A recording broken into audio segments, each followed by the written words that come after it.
Hello बच्चों, इस video में हम सेक्शन सी कंप्लीट करेंगे। क्वेश्चन नंबर 26 क्या गिवन है? If the radii of the bases of a cylinder and a cone are in the ratio 3:4 and their heights are in the ratio 2:3, find the ratio of their volumes. हमें radius का ratio दिया है और Heights का ratio दिया है, तो हमें वॉल्यूम्स का रेशियो निकालना है उनका। तो क्या गिवन है? हमें गिवन है रेडियस ऑफ सिलेंडर और रेडियस ऑफ कॉन। इनका रेशियो कितना गिवन है हमें? वो गिवन है 3/4। और क्या गिवन है हमें? हाइट, इनकी height of cylinder, height of cone, वो कितनी गिवन है हमें? उनका रेशियो गिवन है 2/3। और निकालना क्या है हमें? Volume of cylinder divide by volume of cone. तो हम क्या करेंगे बेटा इसमें कि वॉल्यूम का फॉर्मूला लगाएंगे। वॉल्यूम ऑफ सिलेंडर का फॉर्मूला क्या होता है? πr²h। और वॉल्यूम ऑफ कॉन क्या होता है? π1/3 πr²h। पाई से पाई तो कैंसिल, क्योंकि पाई सेम क्वांटिटी होती है। आर मीन्स यहाँ रेडियस ऑफ किसकी बात हो रही है? सिलेंडर की, उसका स्क्वायर, और एच सिलेंडर का। और यहाँ है 1/3 आर ऑफ कॉन का स्क्वायर और एच ऑफ कॉन। ठीक, ये 3 डिवाइड में तो ये कहाँ चला जाएगा? ऊपर। और इसको हम क्या लिख सकते हैं? रेडियस को कंप्लीट स्क्वायर लिख सकते हैं ऐसे करके, R cylinder by R cone का होल स्क्वायर, और इसी तरह से H cylinder divide by H cone. तो अब क्या दिया है? इनकी वैल्यूज हमें गिवन है यहाँ पर रेशियोज, तो वो सब्स्टिट्यूट कर देंगे हम। तो वो क्या आया? 3 × 3/4 का स्क्वायर और मल्टीप्लाई 2/3। तो इसको आप सॉल्व करोगे, 3 से 3 कट, और 3 का स्क्वायर 9, 4 का स्क्वायर 16 × 2 8। तो क्या आ गया इनका ratio? 9:8, 9 divide by 8। So this is the ratio for volume of cylinder and volume of cone. Clear बच्चों? तो अब let move for question number 27। Question number 27 क्या है? 3 sets of physics, chemistry and mathematics books have to be stacked in such a way that all the books are stored subject wise and the height of each stack is the same. The number of physics book is 144. Physics books कितनी है हमारे पास? 144. Number of chemistry book is 180 and number of mathematics books is 192. Assuming that the books are of same thickness, determine the number of stacks of physics, chemistry and mathematics books. हमें निकालना है कि same thickness के तो कितने stacks उनके लगेंगे। ठीक है, तो इस केस में क्या करना होगा? हमें फिजिक्स की बुक्स दी है, केमिस्ट्री की दी है और मैथमेटिक्स की बुक्स दी हैं। तो इनके कितने स्टैक्स लगे उसके लिए हमें क्या करना पड़ेगा? इनका तीनों का HCF निकालना होगा। तो क्या नंबर है हमारे पास? क्वेश्चन नंबर 27, फिजिक्स बुक है हमारे पास, फिजिक्स 144, केमिस्ट्री 180 एंड मैथ्स 192। तो इनके 144 और 180 को सॉल्व किया, तो उसको जब हमने डिवाइड करके चेक किया तो पहले क्या आ गया हमारे पास? 36 आया इनका HCF। फिर 36 को हमने थर्ड नंबर जो बचा 192 से डिवाइड करके चेक किया, तो इसका HCF क्या आया? 12। तो अभी आंसर यहाँ कंप्लीट नहीं होते हैं। तो यहाँ से क्या पता लग रहा है कि हमें एक लाइन में 12 बुक्स लगेंगी। तो ठीक है, पर्टिकुलर सब्जेक्ट की। तो ऐसी ऐसी सभी सब्जेक्ट्स के लिए तो कितने स्टैक्स लगेंगे? अब हमारे पास क्या था? फिजिक्स की हमारे पास थी 144 बुक्स। तो एक स्टैक में लगानी है 12 बुक्स, तो उसकी कितनी लगेंगी? 12 स्टैक्स लगेंगी ऐसी ऐसी।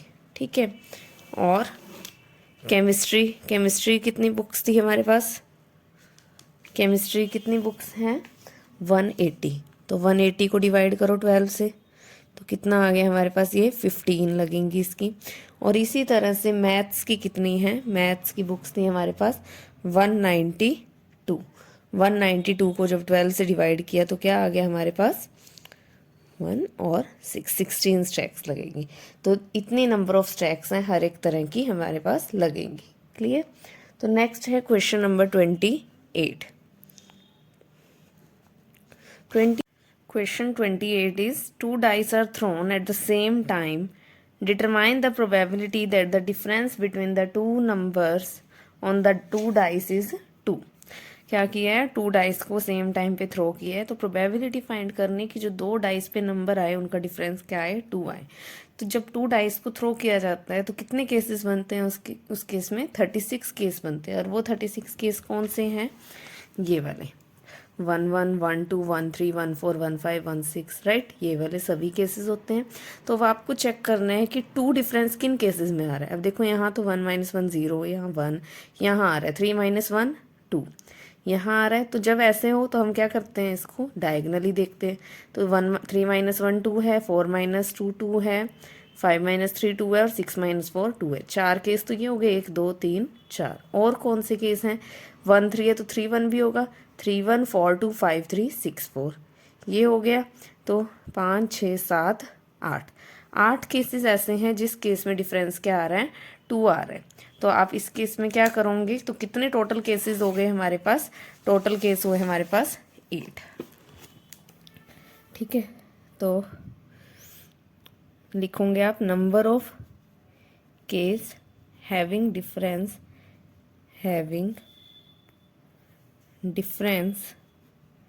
2, कितने हैं वो, हैविंग डिफरेंस 2 इज 8 है। तो प्रोबेबिलिटी ऑफ इवेंट क्या हुई, 8 डिवाइड बाई टोटल केस कितने थे, 36। तो 8/36 को अगर आप कट करोगे वो कितना आ गया, 2/9। This is the right answer. Okay, now let's move for question number 29। 29 का पार्ट ए है, prove that tan theta by 1 minus cot theta plus cot theta by 1 minus tan theta is equal to 1 plus second theta cosecant theta. ये आपका NCERT का question है, direct यहाँ पर आया है। जो इसको करते हैं solve. tan theta divide by 1 minus cot theta plus cot theta divide by 1 minus tan theta, इसको किसके इक्वल शो करना है, 1 प्लस सेकेंड थीटा और कोसिकेंड थीटा के, राइट। लेफ्ट साइड को लेकर चलते हैं। tan को क्या लिख सकते हो, जब इस तरह के प्रूव वाले सम हो तो हमें उसको साइन और कॉस की टर्म्स में अगर हम कन्वर्ट करें तो हमारा बहुत ईजिली सम सॉल्व हो जाता है। तो हम इसी तरीके से करेंगे, सभी रेशियोज को हम साइन कॉस की फॉर्म में चेंज कर लेंगे। कोट को क्या लिखेंगे, cos by sine, sine by cos. अब क्या लेंगे, इसका एलसीएम। पहले ऊपर वाले पार्ट को एज इट इज रखा हमने अभी, sine theta by cos theta, और नीचे वाले पार्ट का हमने लिया एलसीएम। तो नीचे एलसीएम क्या आ गया, sine theta.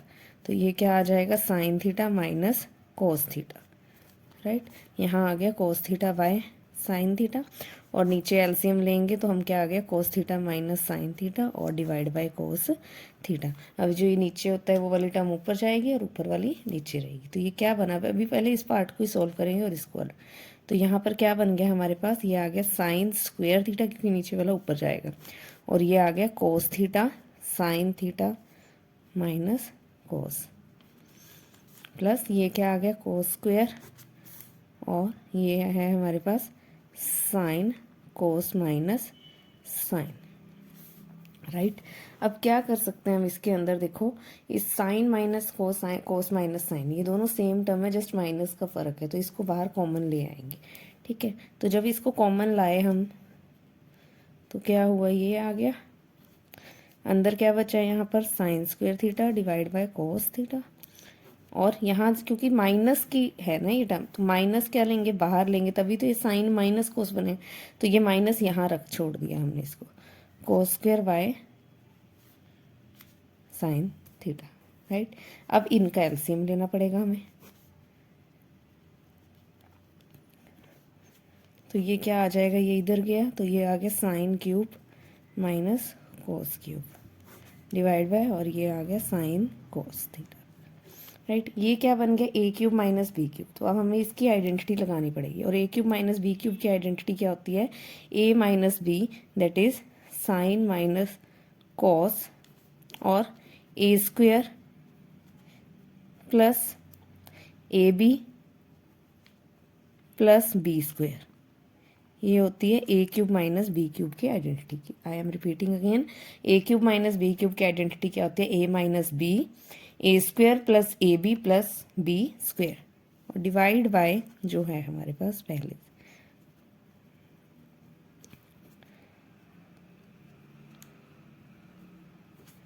Sign theta minus cos theta से साइन माइनस कोस कैंसिल। तो यहाँ क्या बचा, अब sine square theta plus cos square theta क्या होता है 1, 1 प्लस साइन कोस बाय में साइन कोस। अब हम इसको क्या करेंगे, स्प्लिट करेंगे, 1 by sine cos by sine cos. तो ये क्या आ जाएगा हमारे पास 1 by sin cos theta plus sin cos divide by sin cos. तो ये तो कैंसिल होके 1 ही आ गया, और 1 बाय सिन क्या होता है कोसिकेंट, और 1 बाय कोस क्या होता है सिकेंट, और ये प्लस 1। तो यही क्या करना था हमें, प्रूव करना था, right. So hence prove. Second part क्या था इसका, प्रूव करो कि साइन ए प्लस कोस ए, इसको राइट डाउन कर लेते हैं यहाँ पर, और वाला पार्ट, ठीक है। क्या है देखो, sine A minus plus cos A divide by sine A minus cos A plus sine A minus cos A divide by sine A plus cos A, और इसको किसके इक्वल शो करना है 2/2 साइन स्क्वायर ए माइनस 1, ठीक है। Left side को लेके चलेंगे एज यूजुअल। अब सारा ही कुछ साइन कोस में, तो हमें कन्वर्ट करने की जरूरत नहीं है। तो अब क्या करेंगे, इस केस में एलसीएम लेंगे डायरेक्ट। जब एलसीएम लिया तो ये टर्म इसके साथ मल्टीप्लाई में होगी, तो ये क्या आ गया साइन ए माइनस कोस और साइन प्लस कोस, राइट।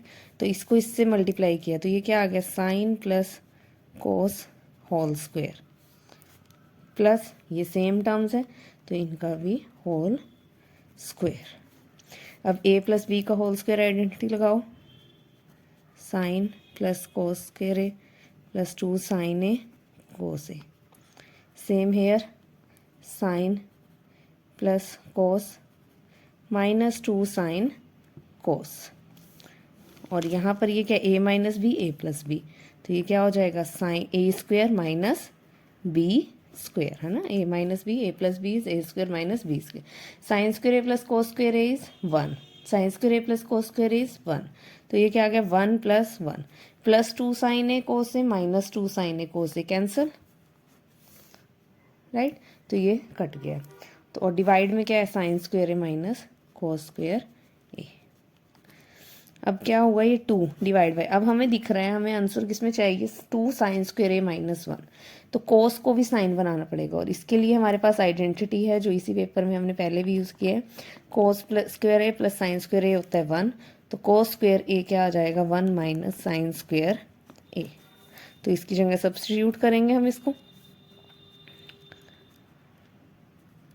तो ये क्या आ गया हमारे पास 2 divide by sign square A minus 1 और माइनस माइनस प्लस 1, तो ये आ गया हमारे पास 2 divide by 2 sign square A minus 1, और यही क्या करना था हमें प्रूव करना, ठीक है। तो इस तरह से ये सम प्रूव हो जाएगा, राइट।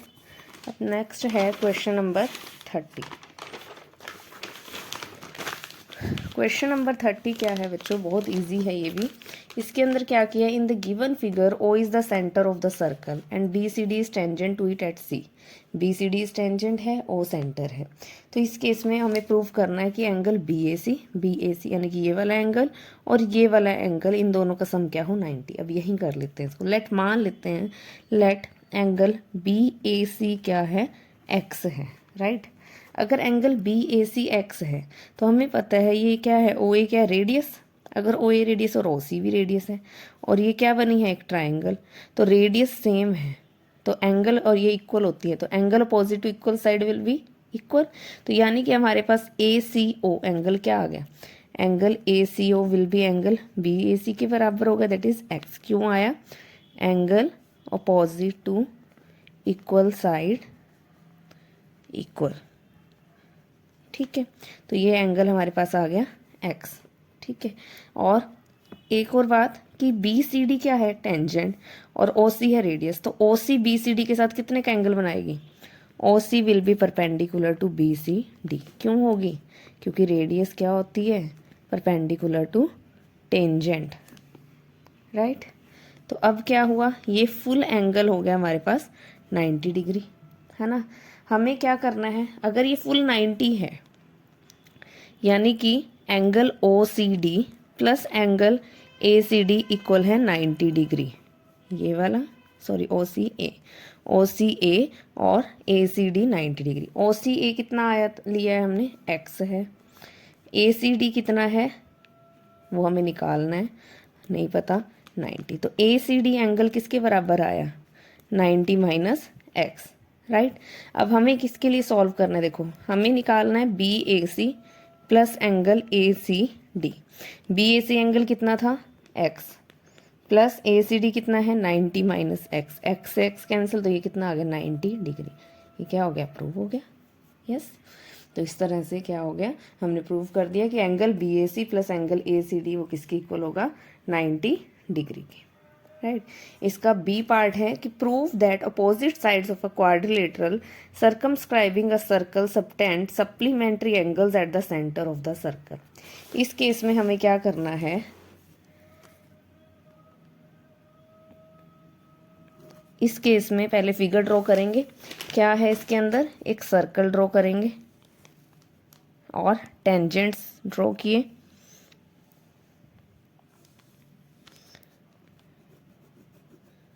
टेंजेंट्स, और ये क्या कर रहे हैं रेडियस के साथ। हमें क्या शो करना है कि जो ये एंगल है और ये एंगल, इन दोनों का सम है वो क्या होगा, 180 होगा। सप्लीमेंट्री कौन होते हैं, जब टू एंगल्स का सम क्या हो जाए 180 हो तो वो होते हैं सप्लीमेंट्री एंगल, राइट। तो हमने क्या किया, अब इनको नेमिंग कर देते पी ए ओ और बी। अब आपको पता है पी ए क्या है, टेंजेंट, पी वी क्या है, टेंजेंट। तो पी ए कितना एंगल बनाएगी ओ ए के साथ, 90 डिग्री, और पी बी भी कितना बनाएगी 90 डिग्री। तो हम क्या लिखेंगे, P A is perpendicular to O A, है ना, और P B is perpendicular to O B. क्यों होगा, reason same, radius is perpendicular to tangent. और क्या करना है हमें इसके अंदर वो भी लिखेंगे इसमें। टू प्रूव क्या है, टू प्रूव करना है हमें कि angle P plus angle A O B क्या हो 180 डिग्री। अब आपको क्या दिख रहा है, देखो यहाँ पर पी ए ओ बी क्या बना रही है, क्वाड्रिलेटरल बन रहे हैं।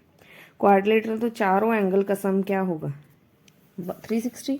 तो हम क्या लिखेंगे, angle P plus angle A plus angle P plus angle A plus angle O plus angle B, इनका सम क्या होगा 360 डिग्री, राइट।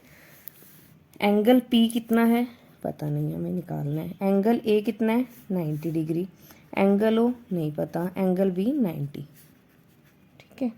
तो 90 प्लस 90 क्या हो गया 180।